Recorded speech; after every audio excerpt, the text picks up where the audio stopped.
ہم اس دنیا کی رونق ہے، ہم سے ہی یہ دنیا جنت ہے۔ ہم مائیں ہیں، ہم بہنیں ہیں، ہم بیٹیاں، ہم عزت ہے۔ کھیتوں سے کھٹیانوں تک، چولہے سے ملوں مشینوں تک، جس راہ پہ ہمارے قدم پڑے ہر قدم کے نیچے عظمت ہے۔ ہم اس دنیا کی رونق ہے، ہم سے ہی یہ دنیا جنت ہے، ہم سے ہی یہ دنیا جنت ہے۔ ایک مرتبہ حضرت موسیٰ علیہ السلام نے اللہ تعالیٰ سے سوال فرمایا کہ اے میرے پروردگار، جب آپ اپنے بندے سے خوش ہوتے ہیں تو اسے انعام میں کیا عطا کرتے ہیں؟ جواب ملتا ہے میں اسے ایک بیٹی عطا کروں گا۔ موسیٰ پھر سوال کرتے ہیں اگر آپ اور زیادہ خوش ہو تو اسے انعام میں کیا عطا کریں گے؟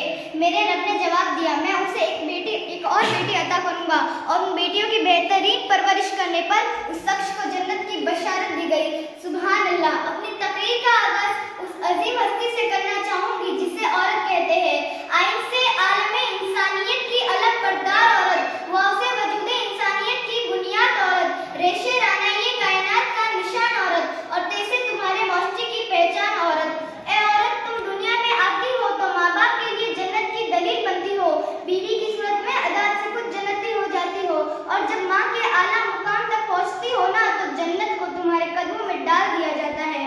اے عورت، تجھے سلام ہے، بلا شبہ تو ہی معاشرے کی پہچان ہے۔ تم ہی ہو جو بہترین تربیت سے مرد کو معاشرے میں اس کا مقام، اس کی پہچان دلواتی ہو، اور وقت پڑنے پر اس کا ضائع بازو بن کر اس کے شانہ بشانہ چلتی ہو۔ اے عورت، تجھے سلام ہے، بلا شبہ تو ہی معاشرے کی پہچان ہے۔ 14 صدیوں پہلے محسن انسانیت نے تمہیں سر اٹھا کر جینے کا حق دیا۔ تم خدیجہ کے جیسی تعظیم ہوئی، زینب کی صورت میں بھی پہاڑی تھی تم، رفیدہ تھی تم جو طبیبہ بنی، اور صفیہ جو میدان جنگ میں دشمن